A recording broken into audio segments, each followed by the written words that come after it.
Hello there, and welcome to Unit 4 on Organic Chemistry.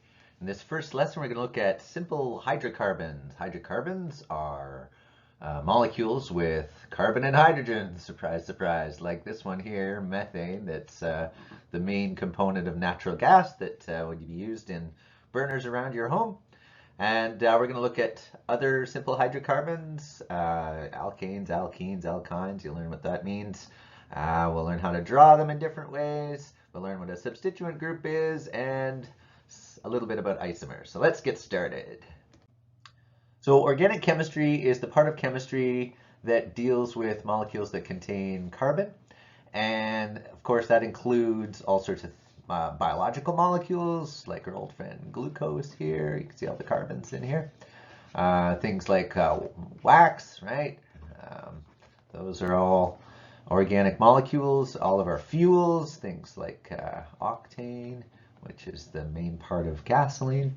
All the plastics that you see in the world around you, that's all organic chemistry.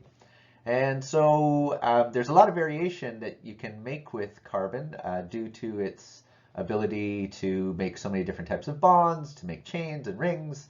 And so that's what we're going to look at, how to distinguish them, what sort of features they will have when you have different groups on the side, and then the reactions that produce them as well. So before we dive in, one cardinal rule I want everybody to know is that all carbon atoms in any of the molecules we make throughout this unit always have to have 4 bonds. So that can be your number one check to whether or not you've made the molecule correctly. Do all the carbon atoms have 4 bonds, and you're on your way. So the first group we're going to look at are the alkanes. Alkanes are hydrocarbons. They have only hydrogen and carbon, where all the carbons are held together by single bonds. And so there are a couple patterns. One is that the formula will always have twice the number of hydrogens plus 2 as carbons. So if you check out the first one here, you've got 1 carbon. 1 times 2 is 2, plus 2 is 4, so it's CH4, right? And here we have 2 carbons, and 2 times 2 is 4, plus 2 is 6. So H6, and you get the pattern, right? C3H. 6 plus 2 is 8. The second thing is that you need to learn the prefixes for the number of carbons. So we're only going to go up to 10 here. And then all you need to do is put the suffix ane on the end, and you've got the name. So if there's 1 carbon, it's going to be meth, and then with ane on the end, so this is going to be methane, as you probably already deduced. And then we got 2 carbons, and so the prefix for that one is eth. So this is ethane. And then 3 carbons is the next one, so that's prop. So propane. And so hopefully you've heard of all of those before, and now you get the connection between the number of carbons. So our next group are called alkenes. Alkenes have double bonds between the carbons. They are given the suffix ene, and their formula always has twice the number of hydrogens as the number of carbons, as long as there's only 1 double bond. So our example here, using this little model, all the black balls in the model represent carbons, and the white ones are hydrogens. So we have 3 carbons, and the number of hydrogens will be double that, so 6. And then to name that, it's going to be, because there's 3 carbons, it's going to be one of those prop molecules, and ene for the ending, so propene. The second group we're going to look at on this slide is alkynes. Alkynes have triple bonds. The suffix is yne, and there is 2n minus 2 for the formula. So we have 4 carbons in this example. The triple bond is there in the middle, and so you're going to have 8 minus 2, which is 6 hydrogens for this molecule. And then it's got 4 carbons, so that's bute for the prefix, and then yne for the ending. But the triple bond is in the middle, where it could have been here on either side. So when there's an option, you have to put a number to show where the multiple bond is. So this one is after carbon number 2, and so you say bute 2-ine to show where the triple bond is. So another example down here, it says draw 2-pentene. So we're going to put down 5 carbons for the pent part. And then ENE is a double bond, and we're going to put that after carbon number 2. So this is carbon number 1, this is carbon number 2. So put the double bond there. And then add your hydrogens to make sure they all have 4 bonds total, right? And so you'd end up with 10 hydrogens.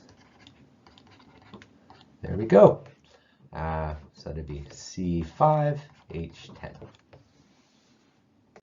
So when you're first starting out drawing your organic molecules, you will want to draw structural formulas like we have been doing here, just to illustrate and help you to be clear about where all the bonds and atoms are. And so you see all the elements are going to be represented, all the bonds are going to be shown, all the hydrogens are going to be present. However, this can get a little tedious and take up a lot of space, and so there's a couple other strategies for representing organic structures that we'll also use as we go along, and that you'll see as well if you're like learning off of other websites or reading in your textbook. So a condensed formula shrinks all these hydrogens so that they are a little more tidy. You might see something like CH2 and then a double bond and then CH and then CH3, something like that to condense it all. Or for this guy, it'd be CH3, CH, and then double bond CH, and then CH3 to show all of that.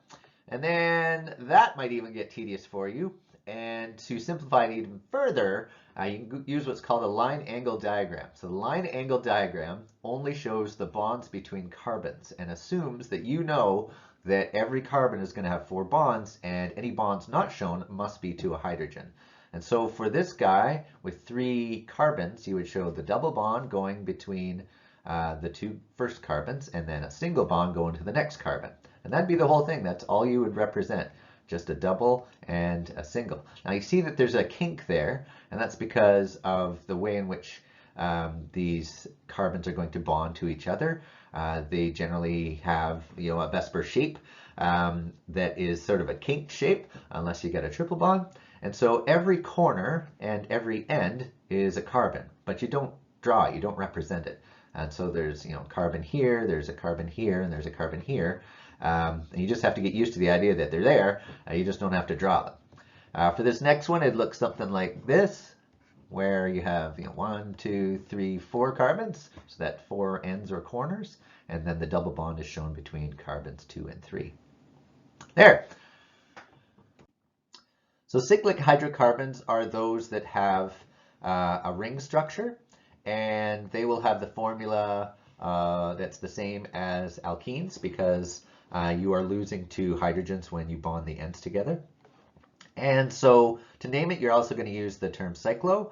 So you got 1, 2, 3, 4, 5 carbons here. So this is a pentane, but because it's in a ring, it's cyclopentane.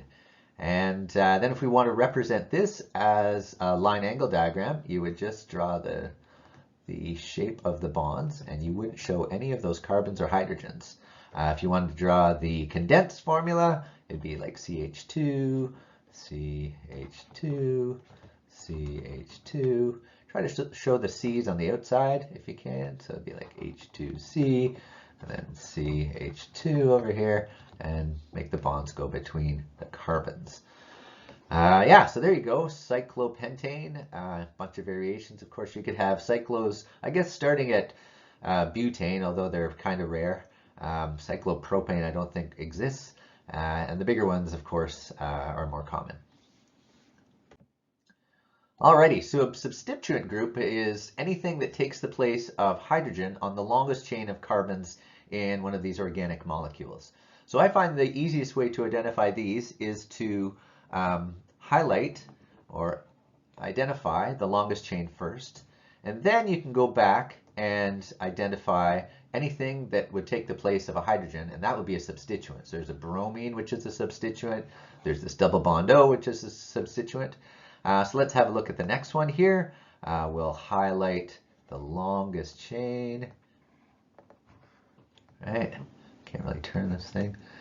And so you can have substituents that are hydrocarbon as well. So So these two would be substituents as well. So they have to be identified as being separate or as being additions to the main chain of carbons in a molecule. The first substituent group we're going to look at are the alkyl groups. So alkyl groups are just carbon and hydrogen pieces that are not part of the main chain. So again, if we go back and identify our main chain here, right? And we see that this guy here is the substituent. So this substituent has one carbon, so it's going to be a methyl group, right? It just gets that YL ending, and so you would call that a methyl group. The next one here, let's see if we can identify the longest main chain. So we'll go 1, 2, 3, 4, 5, 6, 7 carbons long. And so you have two different substituent groups. You have two that are methyl groups and one that is an ethyl group, right? So this would be an ethyl and this is a methyl from a line diagram. This one here is a methyl from the full structural diagram. Alrighty, now that we've identified all these substituents, well, how are we going to name it? So let's go through the whole process here. There's our longest chain. And so this is going to be a pentane. Pentane. But it's got two substituents. It's got two methyl groups there. And so what you do is you number where they are, starting from the end of the chain that's closest to the first one, right? So we're going to start from this end, 1, 2, 3, 4, 5. If we started from the other end, you wouldn't get a substituent until carbon number 3. So we're going from the left here. And we have methyl groups on carbons 2 and 3. And so you say 2, 3, and then dimethyl pentane. So for the next one, we'll highlight the longest chain again. 1, 2, 3, 4, 5, 6. So this is going to be a hexane. And then we have two substituent groups, right? If we number from this end, it's 1, 2, 3. If we number from this end, it's 1, 2, 3. So it's a tie. So if there's a tie, then the earliest letter in the alphabet goes first. So this is ethyl, and this is methyl. So that this guy goes first. So we're going to say that this is carbon number 1, 2, 3, 4, 5, 6.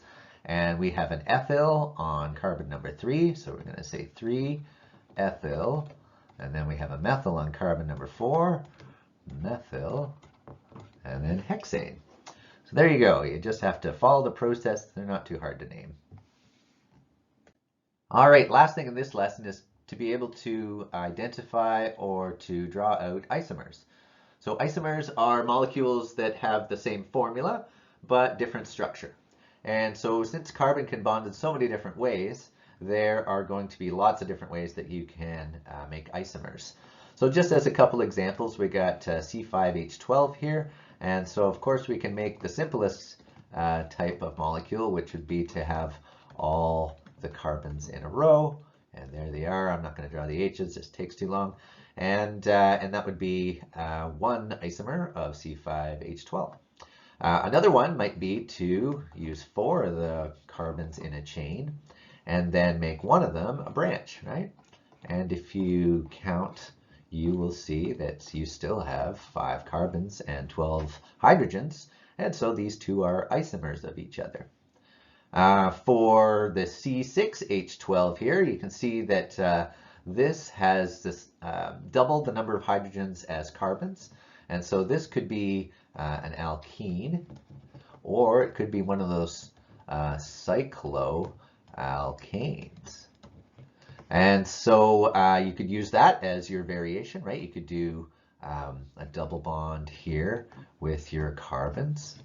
I think that's 6 there, right? And you can put the hydrogens on there. Make sure they all have 4 bonds. Great. Or we could put it into a circle, right? And you could have the carbons all going around a hexagon. And this would also have 6 carbons, and then put your hydrogens around the inside like so. And you would end up with C6H12 as well. So those are isomers. Of course, you could do the branches. You can move this double bond around. There are going to be all sorts of different isomers, especially the bigger molecules with a few substituents or multiple bonds. It gives you a whole lot of variation. So there you go, a good introduction to organic chemistry. Lots of practice for us to do to get good at all this stuff. We'll see you soon.